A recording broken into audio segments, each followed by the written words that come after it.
Mari kita memulai dengan berdoa. Tuhan Yesus, terima kasih untuk hari ini. Kami kembali datang PRT ya Tuhan.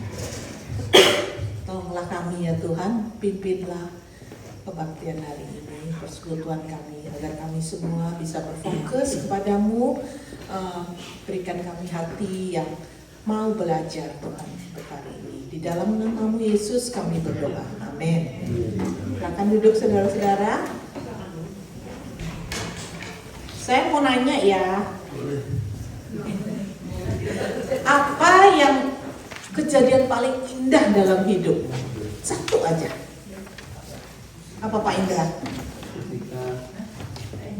Kita diselamatkan. Diselamatkan. Oke, 100. Ada lagi? Ada lagi? Mungkin kalau yang udah jadi ibu-ibu, salah satunya adalah lihat anaknya sudah wedding, atau lihat cucunya yang pertama, atau ada juga lihat anaknya graduate, itu ada so happy gitu ya. Kita punya effort itu bisa goal, gitu. Anaknya bisa graduate. Tapi di sini dikatakan sebenarnya hari yang terindah itu saat kita jumpa dengan Yesus, seperti yang Pak Indra bilang ya. Kita bisa dapatkan Bapa yang kekal, bisa dapatkan sahabat yang setia, dan kita bisa dapat apa? Keselamatan dari Tuhan. Di mana lagi kita bisa dapat Bapa seperti itu? Amin saudara. Itu saat paling indah. Mari kita nyanyi hari yang terindah. Boleh berdiri? Saudara-saudara yang kuat boleh berdiri.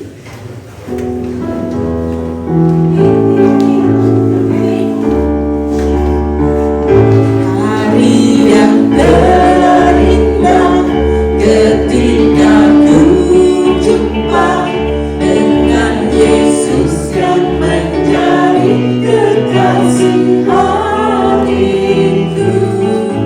Walau banyak rintangan jalan yang dihadapkan, kasihnya kini jadi kuat. Sekali lagi dari awal. Hari yang terindah ketika ku jumpa dengan Yesus yang menjadi kekasih hatiku. Walau banyak rintangan jalan yang dihadapkan, kasihnya kini jadi kuatku. Di hatiku ada cintanya, di hatiku ku cinta padanya. Ku ingin selalu mendengar suaranya, bertumbuh dalam imanku padanya. Hari yang terindah ketika ku jumpa dengan Yesus yang menjadi kekasih hatiku. Walau banyak rintangan jalan yang dihadapkan, kasihnya kini jadi kuatku. Di hatiku ada cintanya, di hatiku ku cinta padanya. Inginku selalu mendengar suaranya, bertumbuh dalam imanku padanya, bertumbuh dalam imanku padanya. Sekali lagi, bertumbuh dalam imanku padanya. Ada amin saudara? Amin. Kita di sini tiap Jumat bertumbuh dengan iman kepadanya. Boleh duduk silakan. Kita mau nyanyi yang nomor 3 ya. When we all get to heaven. Ini cuma reminding untuk kita ya. Betapa Tuhan, kasihnya Tuhan itu menembus dimensi. Bukan juga sekarang kita hidup di dunia Tuhan mengasihi kita. Sampai kita kembali ke rumah Bapa, dimensi yang lain Tuhan tetap mengasihi kita. Jadi sebagai anak-anaknya, mari kita menghargai kasih Tuhan yang begitu dalam. Sekarang sampai selama-lamanya kasih Tuhan untuk kita.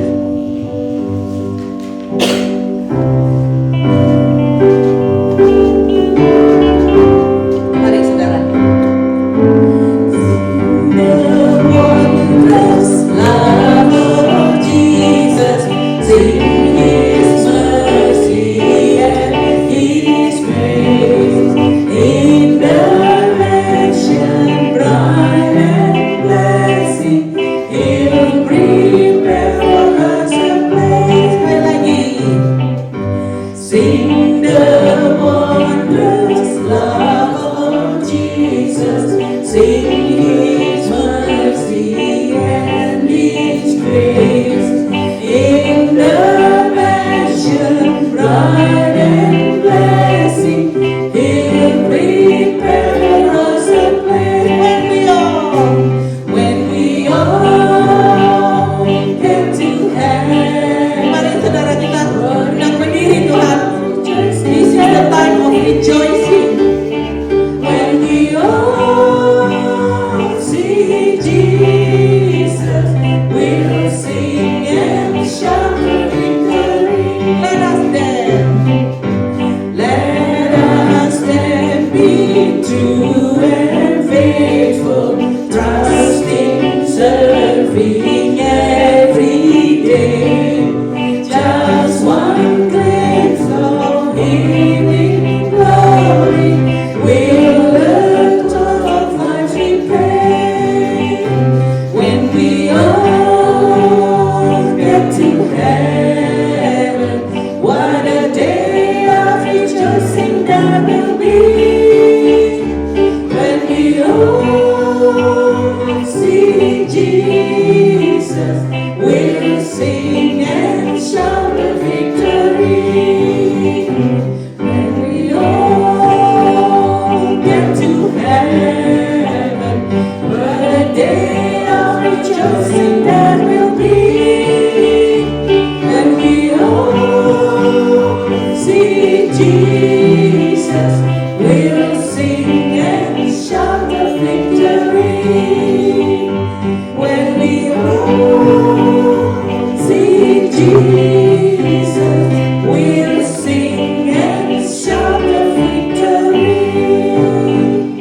Amin. Silakan duduk saudara-saudara. Kita, apapun yang terjadi di hidup kita, Allah peduli, Allah mengerti.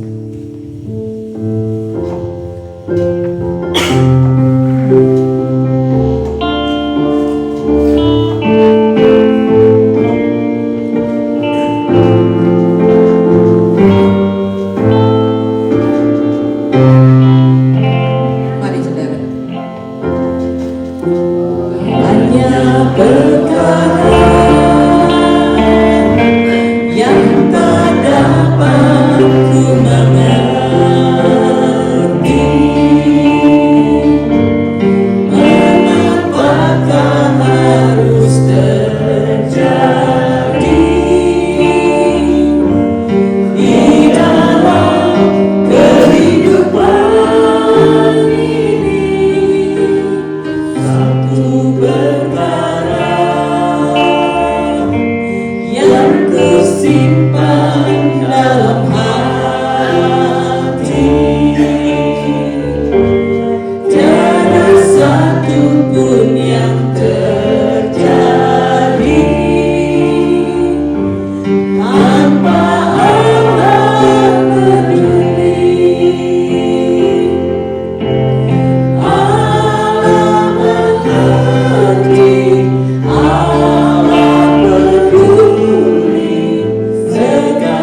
Terima kasih untuk Ira dan teman-teman yang melayani pada malam hari ini di puji-pujian pada malam ini. Saudara, sebelum kita masuk dan belajar firman Tuhan, mari sama-sama kita berdoa. Terima kasih Tuhan, hanya karena kebaikan dan kemurahan-Mu lah kami boleh ada sampai hari ini. Semua hanya karena penyertaan Tuhan. Dan kami bersyukur di malam ini kami boleh berkumpul untuk lagi menandakan bahwa kami membutuhkan firman Tuhan. Dan setelah kami juga mendengar beberapa kesaksian, semakin kami menyadari Tuhan bahwa dalam hidup ini kami membutuhkan firman Tuhan yang menjadi standar kebenaran. Banyak hal di dunia ini yang membuat kami ingin mengikuti dunia dengan cara-cara dunia. Tapi sebagai anak-anak Tuhan, kami tahu Tuhan, bukannya dunia ini yang menjadi standar kebenaran, tapi satu-satunya standar kebenaran adalah firman Tuhan itu sendiri. Karena itu Tuhan ajari kami untuk tetap taat akan kebenaran firman-Mu, dan berikan kami hati untuk lagi mau belajar dan diajar, sehingga apa yang telah kami pelajari dan kami dengar boleh kami praktekkan, dan melalui itu dunia tahu bahwa kami adalah murid-murid Tuhan Yesus. Dan sebentar kami akan belajar, biarlah Engkau memberkati jam belajar kami Tuhan, melalui Roh Kudus yang tinggal di hati kami. Biarlah Roh Kudus itu sendiri yang menerangi hati kami, sehingga kami sungguh-sungguh mengerti akan kebenaran firman-Mu. Pakailah hamba-Mu yang lemah dan terbatas ini sebagai alat-Mu Tuhan untuk lagi menjelaskan dan menyampaikan firman Tuhan dengan baik dan benar. Terpujilah Engkau Bapa, di dalam nama Tuhan Yesus kami berdoa dan mengucap syukur kepada Bapa di surga. Amin. Selamat malam semuanya. Apa kabar? Udaranya agak aneh ya. Dibilang dingin enggak, dibilang panas juga enggak. Jadinya panas dingin. Tapi jangan sampai suam-suam kuku ya. Oke, saudara, hari ini atau malam ini kita mau melanjutkan pelajaran kita yang 2 minggu lalu sempat terhenti karena ada beberapa ibadah penghiburan. 2 minggu lalu masih ingat pelajaran apa yang kita pelajari? Oh, nama pelajarannya lupa. Iya. 2 minggu lalu kita belajar tentang Roh Kudus. Temanya mengenal Roh Kudus dengan benar, di mana kita pelajari bahwa Roh Kudus adalah pribadi ketiga dari Allah Tritunggal. Dan sebagai pribadi, Roh Kudus bisa berbicara, berpikir, memiliki kehendak, dan dia sebagai Allah, dia juga memiliki sifat-sifat Allah. Itu yang telah kita pelajari 2 minggu lalu. Dan sekarang kita mau meneruskan pelajaran kita masih tentang Roh Kudus, yaitu kita mau belajar masuk di dalam mengenal karya atau pekerjaan dari Roh Kudus. Yang pertama, karya atau pekerjaan dari Roh Kudus adalah bersama dengan Bapa dan Anak, karena dia adalah Allah, pribadi ketiga Allah Tritunggal. Ketiganya menciptakan dan memelihara alam semesta. Kita baca dalam Kejadian 1 ayat yang kedua. Kalau saudara bawa Alkitab di zaman ini mungkin tidak mau membawa Alkitab secara fisik, tapi bisa membawa Alkitab di dalam handphone. Kejadian 1 ayat kedua. Kalau sudah dapat, kita baca sama-sama ya. 1, 2, 3. Bumi belum berbentuk dan kosong. Gelap gulita menutupi samudra raya, dan Roh Allah melayang-layang di atas permukaan air. Jadi saudara, pribadi ketiga dari Allah Tritunggal yaitu Roh Kudus itu sendiri adalah juga berperan di dalam penciptaan bumi ini. Dikatakan Roh Allah melayang-layang di atas permukaan air.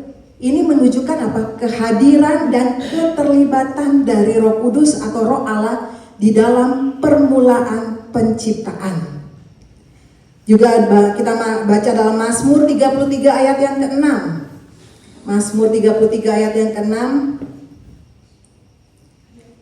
Karena namanya Bible Study ya saudara, jadi kita banyak belajar dan buka ayat firman Tuhan. Mazmur 33 ayat ke-6 kita baca sama-sama kalau udah dapat semuanya. 1, 2, 3. Oleh firman Tuhan langit telah dijadikan, oleh nafas dari mulutnya segala tentaranya. Saudara, Mazmur 33 ayat ke-6 ini menegaskan bahwa penciptaan bumi ini juga dilakukan melalui kuasa firman. Firman itu adalah Yesus itu sendiri, dan nafas itu menunjukkan tentang siapa? Roh Kudus. Jadi nafas ini berbicara tentang Roh Allah, yaitu Roh Kudus itu sendiri. Jadi Roh Kudus juga terlibat di dalam penciptaan. Ini ayat-ayat yang mendukung bahwa Roh Kudus terlibat dalam menciptakan dan memelihara alam semesta ya. Berikutnya, Mazmur 104 ayat yang ke-30. Mazmur 104 ayat yang ke-30. Kalau sudah dapat kita baca sama-sama. 1, 2, 3. Engkau mengirim rohmu, mereka tercipta, dan engkau membaharui muka bumi. Mazmur 104 ayat 30 ini saudara menunjukkan bahwa Roh Allah sebagai sumber kehidupan yang terus-menerus membaharui dan memelihara ciptaan. Jadi bukan saja dia terlibat di dalam permulaan penciptaan, tapi Roh Kudus juga membaharui dan juga memelihara ciptaan dari alam semesta itu sendiri. Sehingga secara keseluruhan saudara, dari ketiga ayat yang kita baca ini menegaskan bahwa Roh Kudus atau Roh Allah tidak hanya berperan di dalam penciptaan awal, tapi Roh Kudus atau Roh Allah itu adalah terus aktif memelihara dan memperbaharui kehidupan di seluruh ciptaan. Jadi ketiga pribadi ini berperan dan aktif di dalam penciptaan dan pemeliharaan ciptaannya. Yang kedua, mewahyukan atau menginspirasikan dan mengiluminasikan kitab suci atau Alkitab.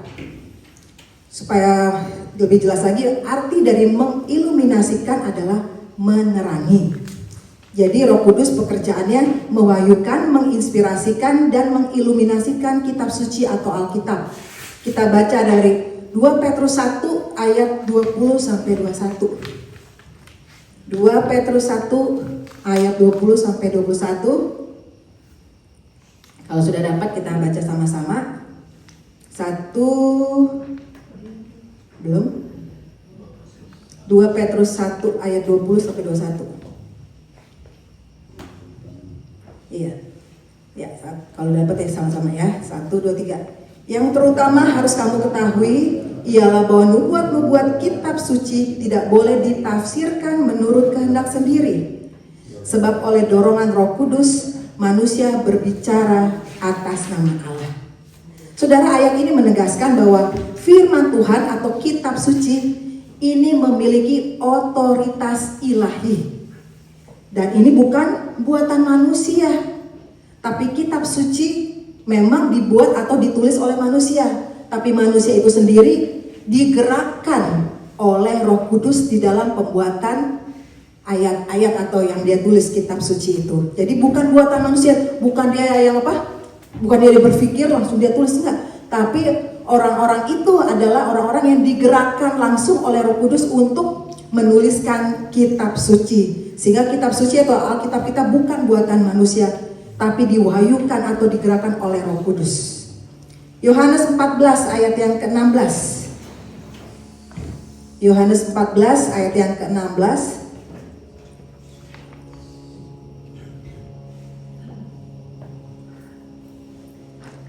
Siapa yang tidak bawa Alkitab?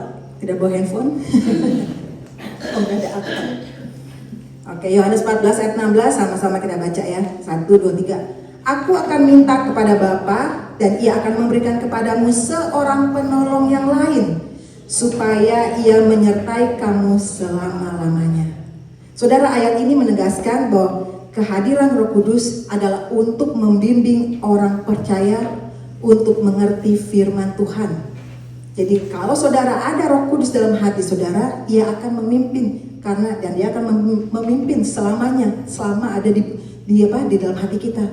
Waktu kita percaya kepada Tuhan Yesus, Roh Kudus masuk dalam hati kita dan dialah yang akan menolong kita untuk memampukan kita mengerti akan firman Tuhan.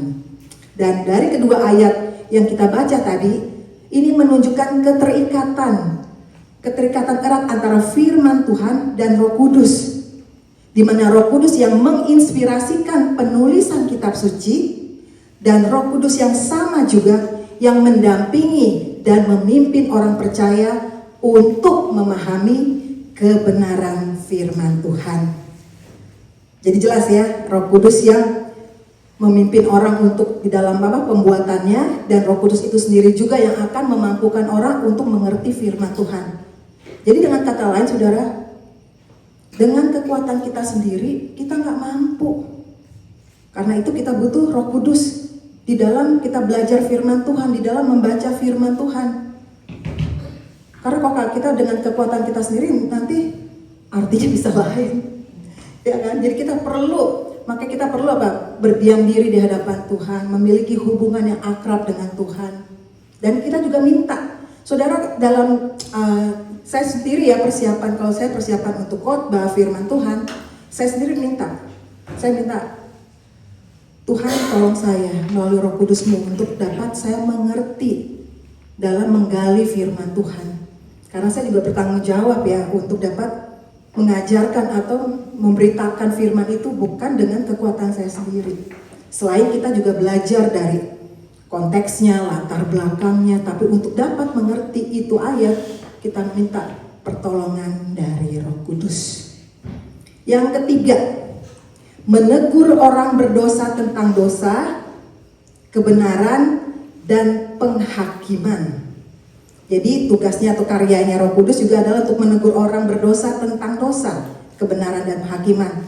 Kita baca dalam ayatnya yang ke Yohanes 16 ayat 8 sampai 11. Yohanes 16 ayat 8 sampai ayat yang ke-11.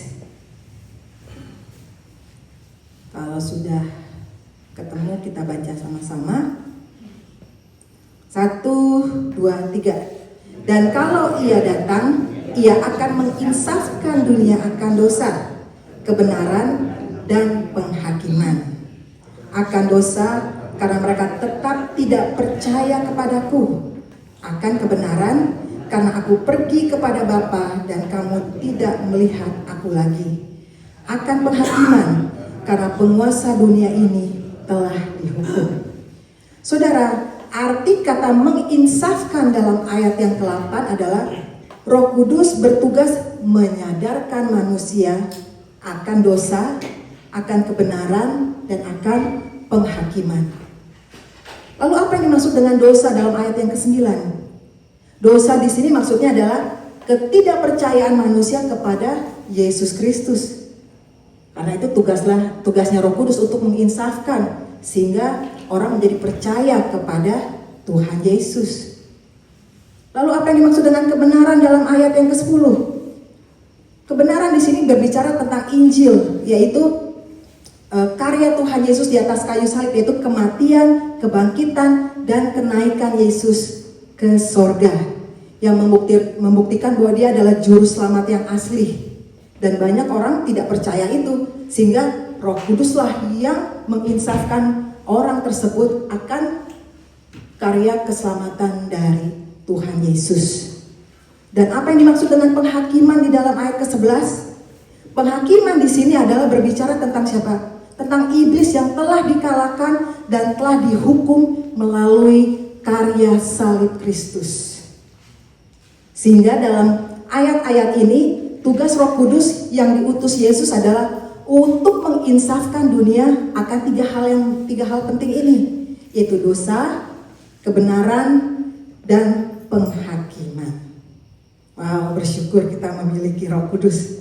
Kalau tidak ada Roh Kudus, manusia gak insaf-insaf ya Pak Indra ya. Oke, tapi balik lagi ya saudara, waktu Roh Kudus berbicara, manusia juga harus mentaatinya. Banyak orang juga waktu dia bicara kita nggak taat, kita keras kepala. Tapi waktu kita mau rendah hati, mau juga diajar dan mau untuk taat akan suaranya, dan suaranya pasti tidak akan bertentangan dengan firman Tuhan. Yang keempat, menolong orang percaya untuk dilahirkan kembali secara roh. Yohanes 3 ayat 3 sampai 5. Kita baca sama-sama. Yohanes 3 ayat 3 sampai 5. Yohanes 3, John 3 verse 3. Yohanes 3 ayat 3 sampai 5. Sudah dapat semuanya? Ya, sama-sama kita baca ya. 1, 2, 3. Yesus menjawab, katanya, "Aku berkata kepadamu, sesungguhnya jika seorang tidak dilahirkan kembali, ia tidak dapat melihat kerajaan Allah." Kata Nikodemus kepadanya, "Bagaimana mungkin seorang dilahirkan kalau ia sudah tua? Dapatkah ia masuk kembali ke dalam rahim ibunya dan dilahirkan lagi?"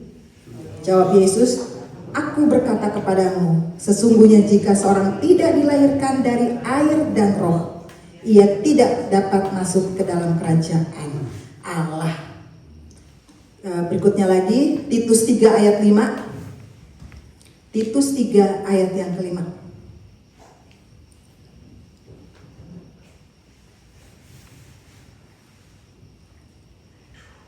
Titus 3 ayat yang kelima. Ya, kalau sudah dapat kita sama-sama baca ya. 1, 2, 3. Pada waktu itu Dia telah menyelamatkan kita, bukan karena perbuatan kebenaran yang telah kita lakukan, tetapi berdasarkan rahmat-Nya, oleh permandian kelahiran kembali dan oleh pembaruan yang dikerjakan oleh Roh Kudus. Saudara, dari dua ayat yang kita baca ini mengajarkan bahwa keselamatan dan hidup baru itu bukanlah hasil usaha manusia. Seperti yang saya khotbahkan minggu lalu, saya katakan tidak ada satu usaha pun dari manusia yang pantas untuk mendapatkan keselamatan.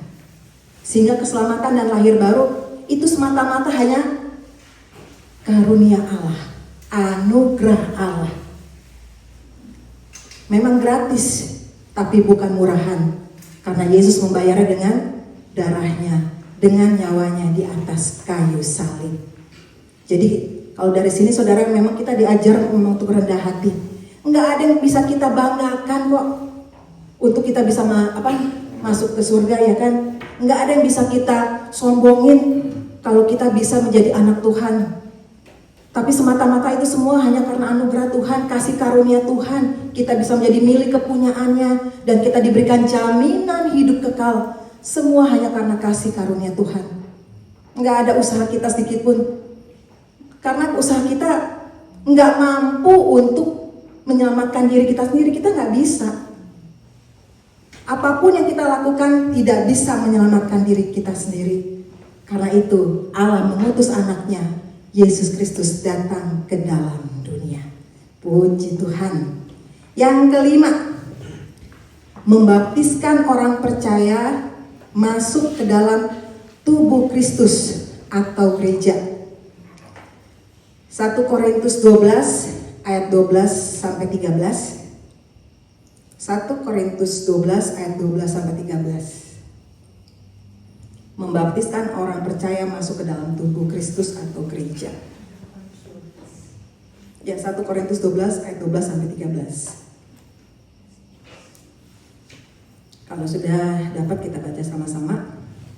1, 2, 3.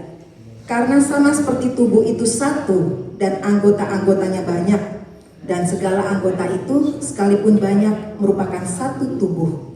Demikian pula Kristus. Sebab dalam satu roh kita semua, baik orang Yahudi maupun orang Yunani, baik budak maupun orang merdeka, telah dibaptis menjadi satu tubuh, dan kita semua diberi minum dari satu roh. Markus 1 ayat 8. Markus 1 ayat yang ke-8.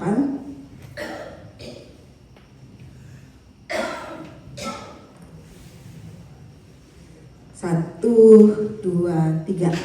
Aku membaptis kamu dengan air, tetapi Ia akan membaptis kamu dengan Roh Kudus. Saudara, saat kita percaya dan menerima Yesus sebagai Tuhan, saat itu juga kita dibaptis oleh Roh Kudus.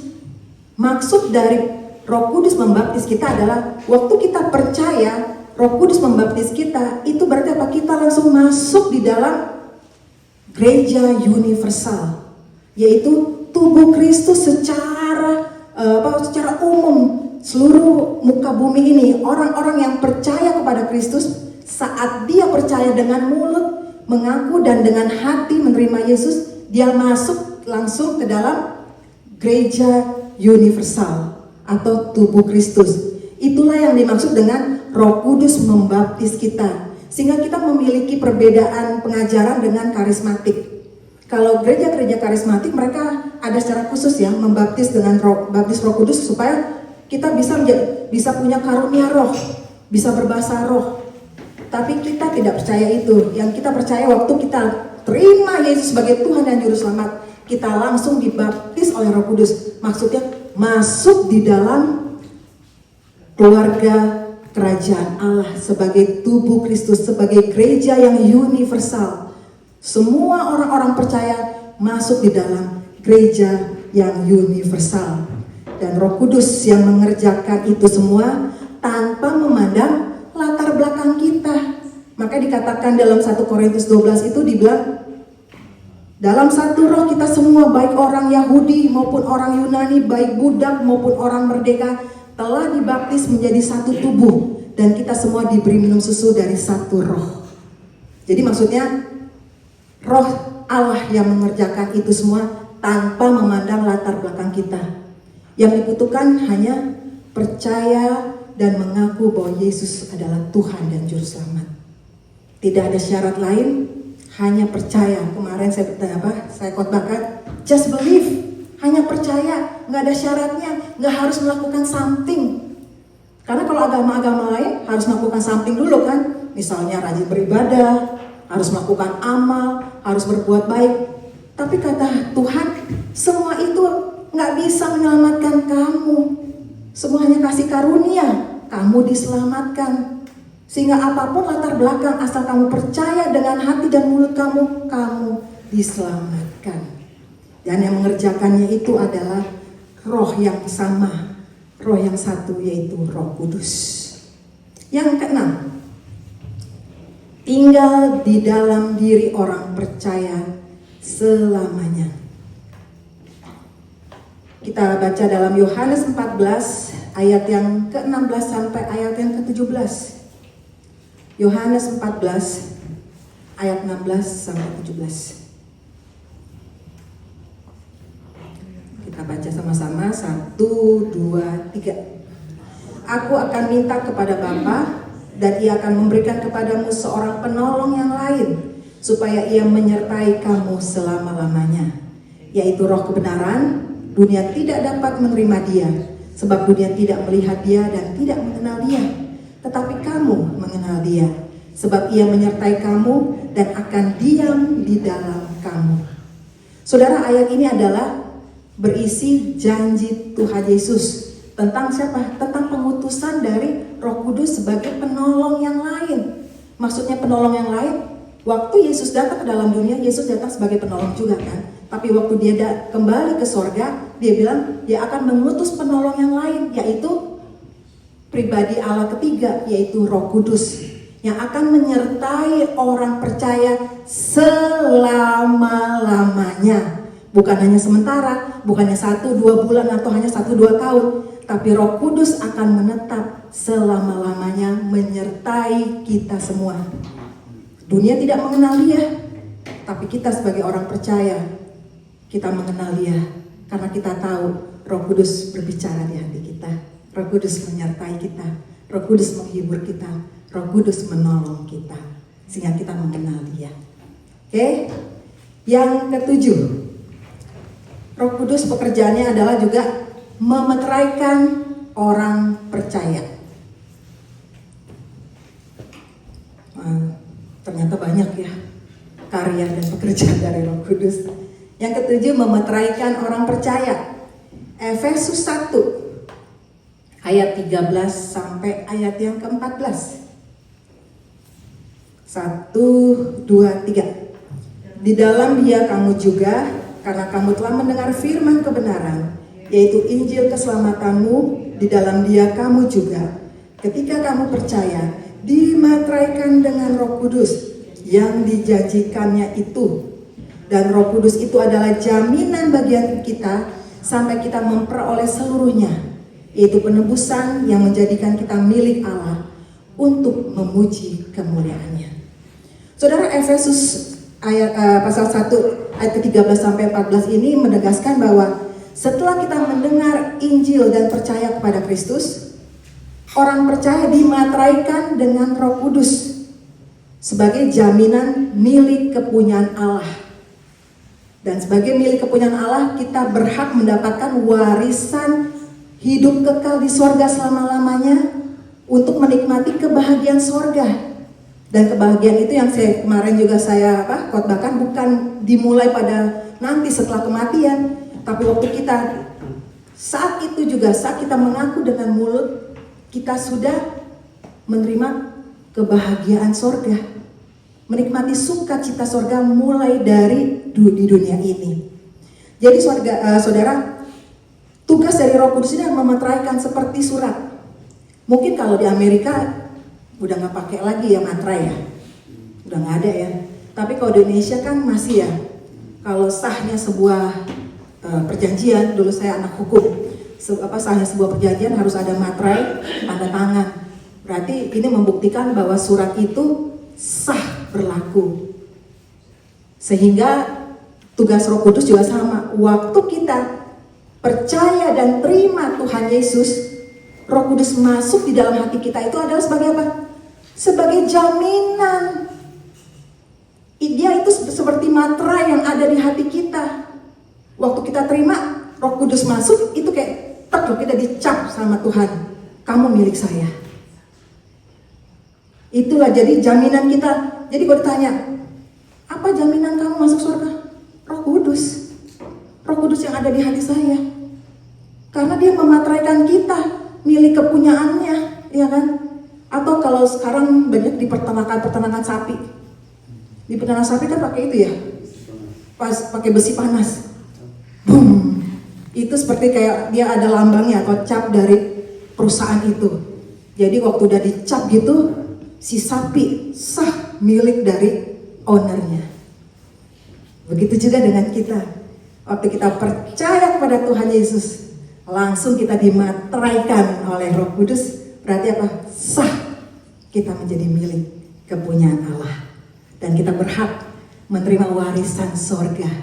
Hidup yang kekal, hidup bersama-sama dengan Tuhan Yesus selama-lamanya. Puji Tuhan ya, luar biasa saudara. Dan yang sekarang O8. Tugas juga dari Roh Kudus atau karya Roh Kudus adalah memenuhi atau dengan kata lain mengontrol orang percaya. Kita baca dalam Efesus 5 ayat yang ke-18.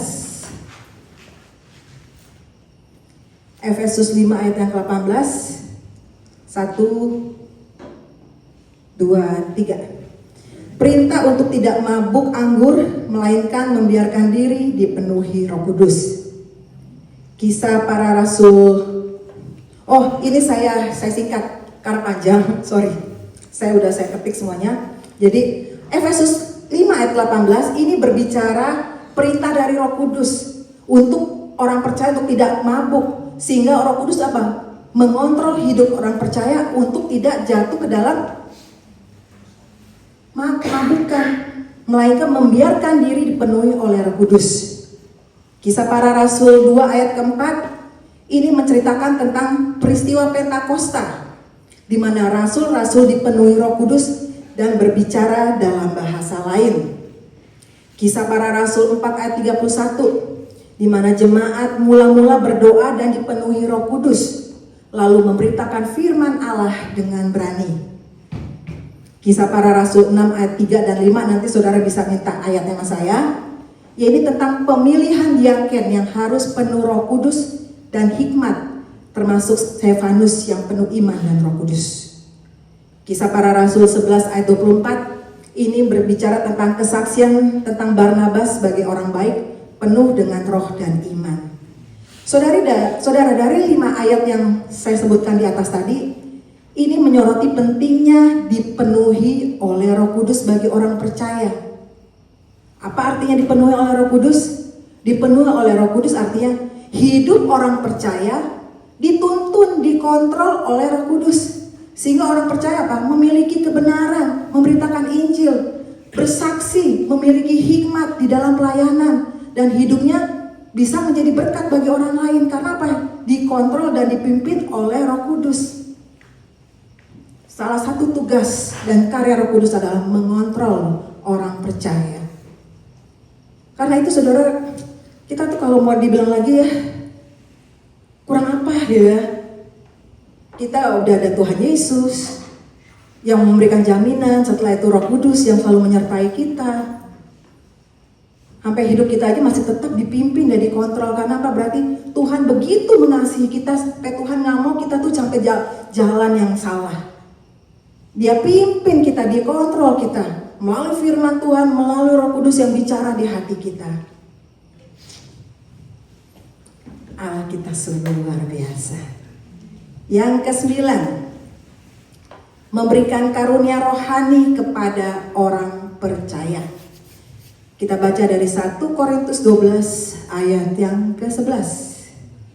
1 Korintus 12 ayat yang ke-11. Sama-sama kita baca. 1, 2, 3. Tetapi semuanya ini dikerjakan oleh Roh yang satu dan yang sama, yang memberikan karunia kepada tiap-tiap orang secara khusus seperti yang dikehendakinya. Sehingga ayat ini menegaskan bahwa karunia rohani bersumber dari Roh Kudus dan diberikan secara unik. Maksudnya unik di sini, tiap orang diberikan berbeda satu dengan yang lain, enggak sama, karena itu dibilang unik. Dan ini diberikan sesuai kehendaknya. Berarti Roh Kudus memiliki kehendak. Dia mau kasih ke siapa? Terserah dia dong. Tapi kita bisa memintanya. Kalau saudara mau memiliki karunia seandainya menyanyi, minta sama Roh Kudus. Tapi kalau nggak dikasih ya jangan marah. Kan sesuai kehendaknya, ya kan? Karena dia adalah sumber dari karunia roh. Dan kita tapi sebagai anak kita bisa minta. Ya seperti orang tua juga aja ya. Wah, anak boleh dong bebas minta. Tapi dikasih atau nggak kasih terserah orang tuanya. Karena orang tua lebih tahu mana yang cocok buat anak itu dan mana yang tidak. Tapi saya sih percaya Tuhan atau Roh Kudus juga memberikan kita untuk apa? Memperlengkapi gerejanya. Kalau di agensi mungkin kurang apa, karunia apa, kita minta, pasti Tuhan akan kasih. Untuk apa? Memperlengkapi gereja Tuhan. Sehingga gereja Tuhan semakin bisa dipakai, semakin bisa menjadi berkat. Sehingga poin-poinnya di sini saudara, sumber karunia berasal dari roh yang sama, tapi karunia itu diberikan secara khusus, yaitu berbeda-beda kepada setiap individu. Dan kedaulatan roh adalah karunia diberikan menurut kehendak Roh Kudus, bukan kehendak manusia. Atau bukan kebetulan kita dapetin, no, gak pernah kebetulan. Tapi sesuai dengan kehendak dari Roh Kudus. Dan tujuan diberikan karunia roh adalah pasti untuk kepentingan bersama atau kepentingan jemaat. Bukan untuk kesombongan pribadi. Jadi yang saya tadi bilang itu, Roh Kudus akan memberikan karunia roh itu untuk memperlengkapi gerejanya, untuk kepentingan jemaat gerejanya, bukan untuk kesombongan. Kan ada orang kan baru bisa apa gitu, misalnya apa, bahasa roh. Baru bisa bahasa roh, lu bisa nggak? Jadi kayak mau apa, saling banding-bandingin. Sedangkan tujuannya bukan seperti itu. Saya percaya kalaupun diberikan karunia bahasa roh, pasti untuk memperlengkapi gerejanya. Yang ke-10, mengurapi orang percaya untuk melayani. Yang 10, mengurapi orang percaya untuk melayani. 1 Yohanes 2 ayat 20 dan ayat 27. 1 Yohanes 2 ayat 20 dan 27. Ayat 20-nya kita baca dulu sama-sama.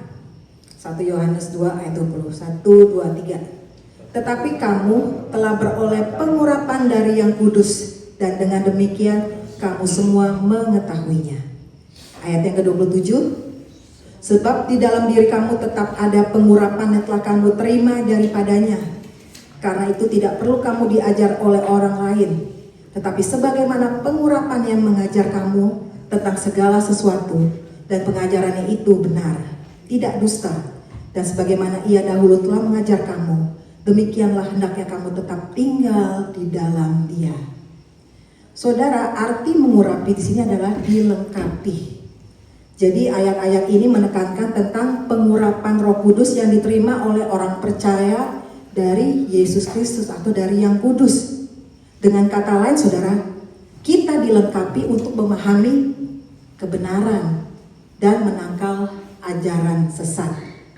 Dan pengurapan ini tinggal di dalam diri kita untuk mengajarkan kita, berarti Roh Kudus yang tinggal di dalam kita untuk mengajarkan kita sesuatu yang benar dan memampukan kita untuk tetap setia di dalam Tuhan.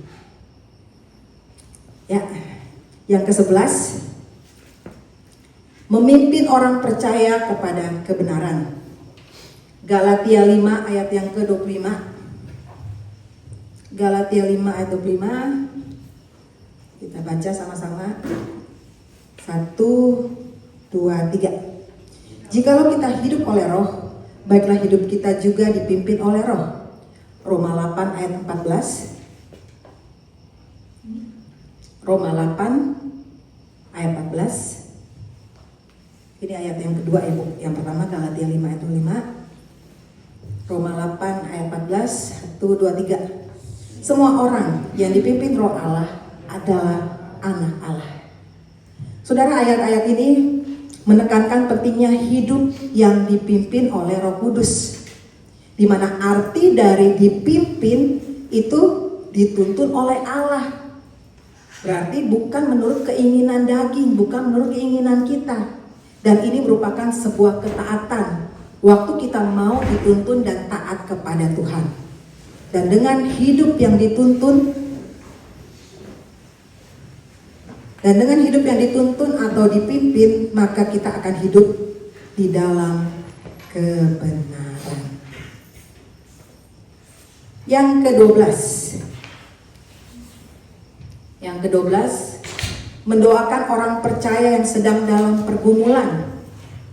Roma 8 ayat yang ke-26. Roma 8 ayat yang ke-26. 1, 2, 3. Demikian juga Roh membantu kita dalam kelemahan kita, sebab kita tidak tahu bagaimana sebenarnya harus berdoa. Tetapi Roh sendiri berdoa untuk kita kepada Allah dengan keluhan-keluhan yang tidak terucapkan. Saudara, ayat ini menegaskan bahwa Roh Kudus menolong umat percaya atau orang-orang percaya pada saat kita lemah, waktu kita dalam kesusahan dan kita tidak tahu caranya berdoa. Pasti saudara pernah mengalami satu kondisi waktu menghadapi pergumulan misalnya. Waktu kita menghadapi pergumulan lagi sedih banget, sampai-sampai mau doa tuh kita nggak bisa. Nggak tahu lagi, sampai udah nggak tahu mau ngomong apa. Nah, itulah fungsinya Roh Kudus, saudara. Roh Kudus mengerti dan tahu apa yang ada di hati kita. Waktu kita dalam kesusahan dan penderitaan yang kita nggak bisa sampaikan kepada Tuhan, Roh Kuduslah perantara kita. Dia yang berdoa untuk kita kepada Bapa di sorga. Dikatakan dengan keluhan-keluhan yang tidak terucapkan. Saking kita udah nggak bisa ngomongnya lagi, tapi Roh Kudus tahu kan apa yang ada di hati kita. Dialah yang mengucapkannya, dialah yang berdoa, dia yang berbicara kepada Bapa di surga. Sehingga Roh Kudus karyanya adalah mendoakan orang percaya yang sedang dalam pergumulan. Berarti saudara, saya ambil kesimpulan peran Roh Kudus menolong manusia di dalam kelemahannya, baik secara fisik maupun spiritual. Dan Roh Kudus berdoa kepada Allah untuk kepentingan orang-orang kudus sesuai dengan kehendaknya dan pasti tidak berlawanan dari firman Tuhan. Yang akan Roh Kudus sampaikan kepada Bapak pasti tidak akan berlawanan dari firman Tuhan. Kalau saudara sedang susah, tapi susahnya bukan yang berlawanan firman Tuhan ya, Roh Kudus pasti akan bantu. Tapi kalau berlawanan dari firman Tuhan, pasti saudara, Roh Kudus akan menolong saudara untuk menginsafkan dulu, ya kan? Enggak dibawa itu doa yang salah, tapi Roh Kudus punya karya menginsafkan kita dulu dari dosa, dari hal-hal yang jahat. Waktu kita sudah bertobat, keluhan yang kita tidak bisa kita ucapkan, dialah yang mendoakan kita. Yang terakhir, yang ke-13, menghibur orang percaya yang sedang susah. Yohanes 16 ayat yang ke-7. Yohanes 16 ayat yang ke-7. Kalau sudah dapat, kita baca sama-sama. Namun benar yang kukatakan ini kepadamu adalah lebih berguna bagi kamu jika aku pergi, sebab jikalau aku tidak pergi, penghibur itu tidak akan datang kepadamu. Tetapi jikalau aku pergi, aku akan mengutus dia kepadamu. Saudara, ayat ini menjelaskan bahwa kepergian Yesus ke sorga atau ke Bapa setelah misi keselamatan bagi manusia berdosa selesai, Yesus naik ke sorga, tapi dia tidak meninggalkan kita sendirian. Tapi dia mengutus roh, yaitu Roh Kudus, untuk datang di hati kita. Dan ini adalah hal yang sangat berguna dan yang sangat penting bagi orang percaya. Sehingga poin-poin yang penting dalam Yohanes 16 ayat ke-7 saya ambil ada 3 ya. Keuntungan bagi orang percaya.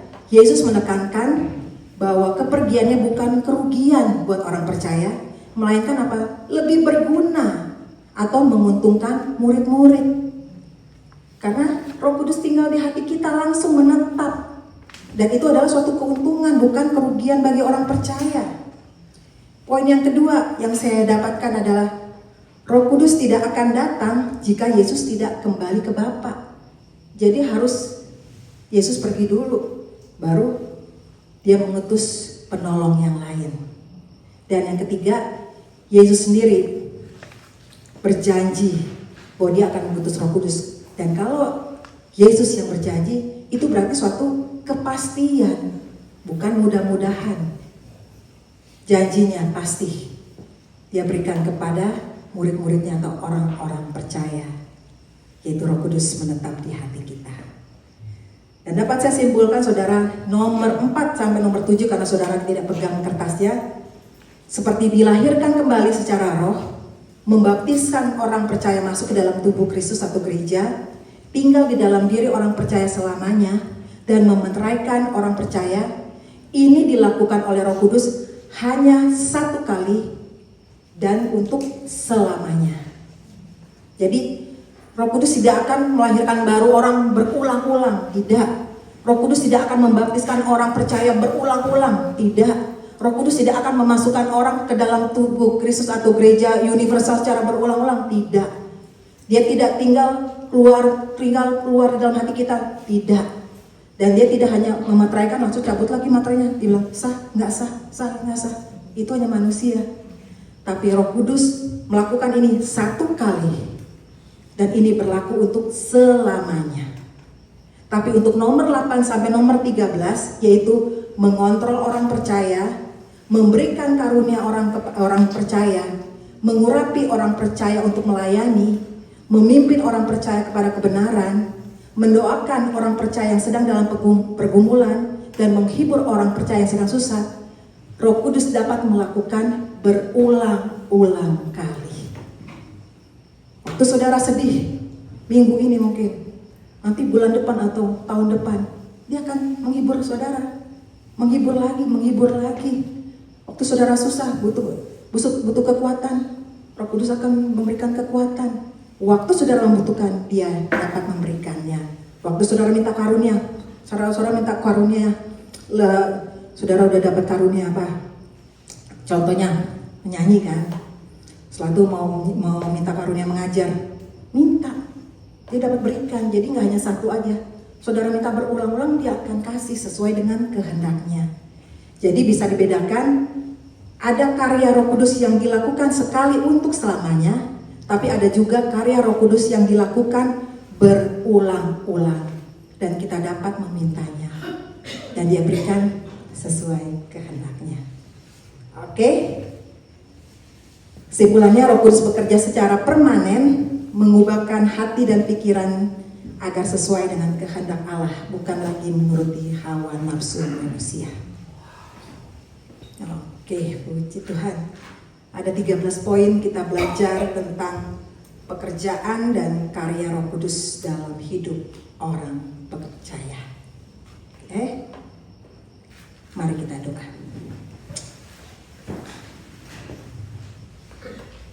Bapak, terima kasih untuk pelajaran pada malam hari ini. Terima kasih kami memiliki pribadi ketiga dari Allah Tritunggal yang ada dalam hati kami, yang terus ada dan menetap selamanya dalam hati kami, yang terus menegur, memimpin, mengontrol, dan menghibur kami. Setiap kali kami membutuhkan, Roh Kudus selalu ada dan siap untuk menolong kami. Terima kasih. Terima kasih ini membuktikan jaminan bahwa Allah yang kami sembah adalah Allah yang tidak pernah meninggalkan kami sedetik pun. Jaminan-Mu bagi kami telah terbukti. Karena itu Tuhan, satu hal yang kami minta, ajari setiap kami untuk taat, mendengar dari setiap bisikan maupun apa yang dikatakan Roh Kudus. Karena kami tahu semua yang dikatakan oleh Roh Kudus adalah hal yang pasti dan sesuai dengan firman Tuhan. Bukan bisikan atau suara-suara dunia yang kami pertimbangkan atau yang kami dengar. Tapi biarlah suara Roh Kudus yang sesuai dengan firman Tuhan. Inilah yang menjadi pegangan bagi kami untuk kami dapat melangkah di tengah dunia yang semakin tidak baik. Karena itu kami membutuhkan kebenaran yang asli, yaitu firman Tuhan yang kami tahu adalah Engkau sendiri, Tuhan Yesus. Terima kasih Tuhan, berkati setiap anak-anak-Mu yang mendengar, dan biarlah kami bukan saja menjadi pendengar firman Tuhan, tapi kami menjadi pelaku-pelaku kebenaran firman-Mu. Biarlah hidup kami terus bercahaya, bersaksi bagi nama Tuhan, dan nama Tuhan ditinggikan dan diagungkan. Di dalam nama Tuhan Yesus kami berdoa dan mengucap syukur. Amin.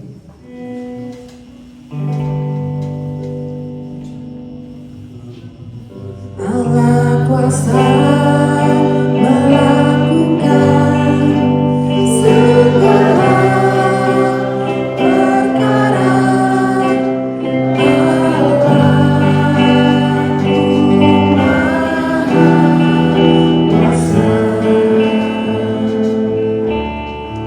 Dia ciptakan seisi dunia, atur segala masa. Allah Maha Kuasa.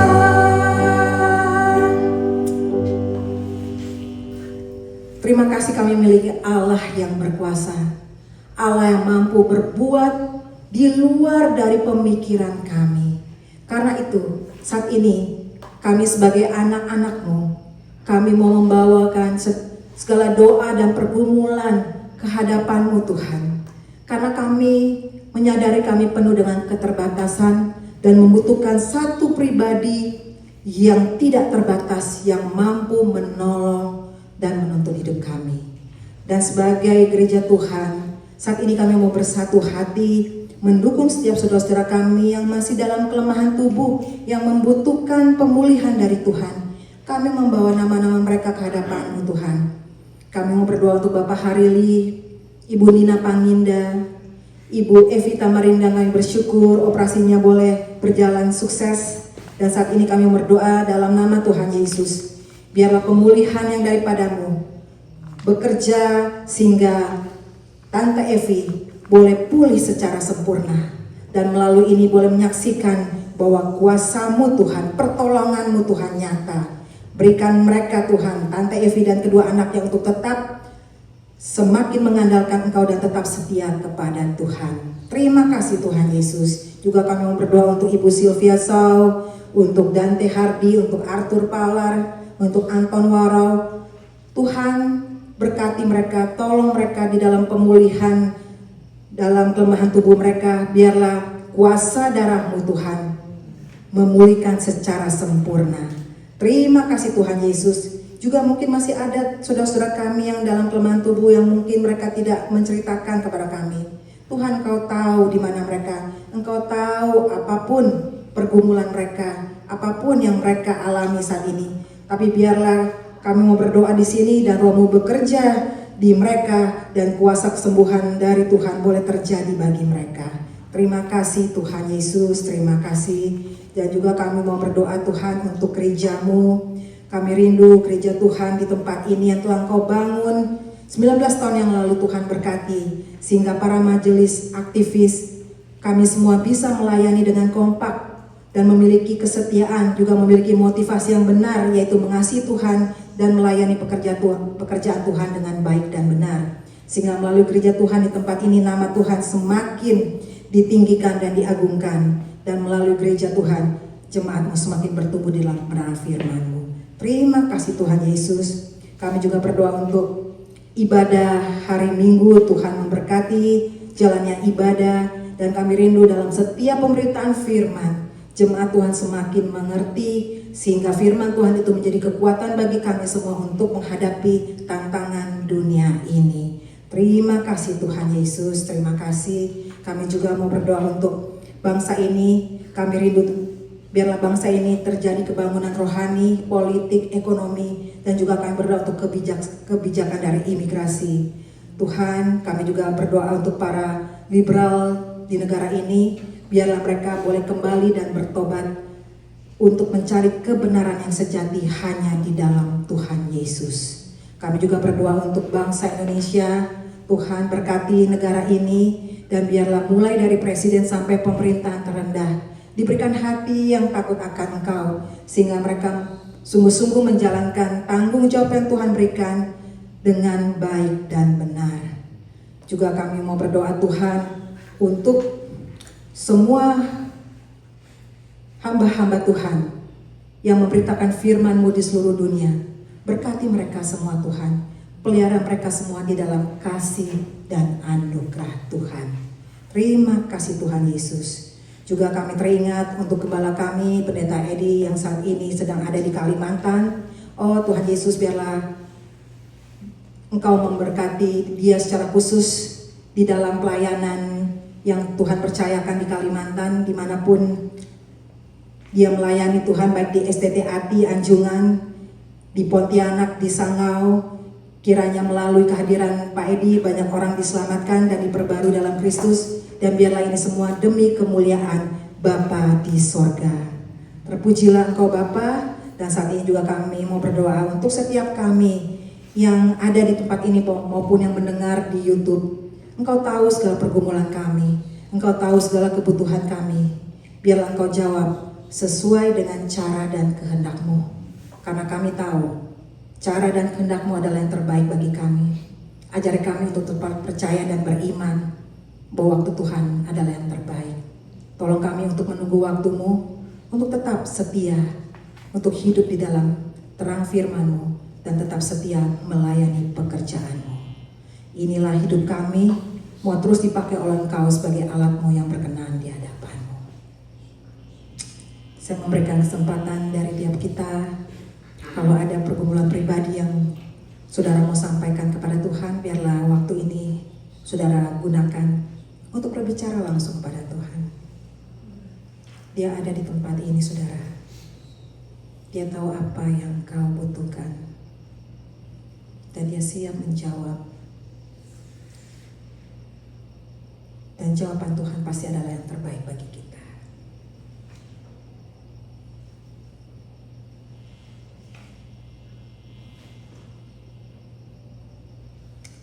Terima kasih Tuhan.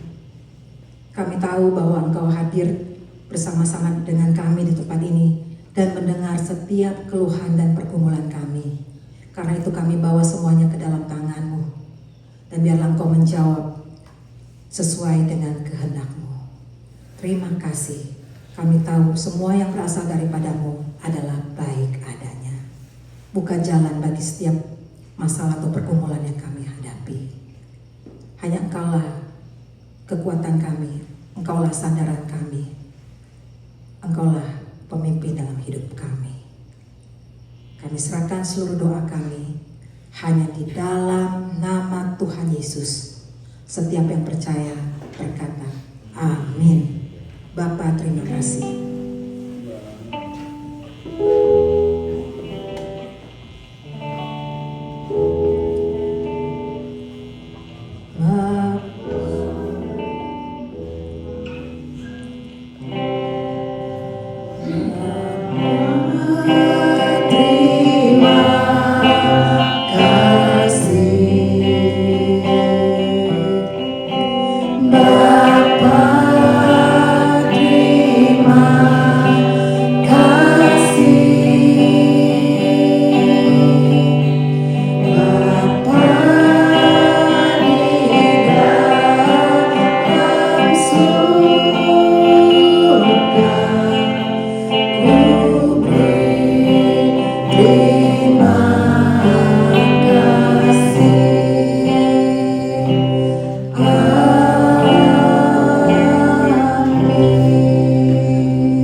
Amin.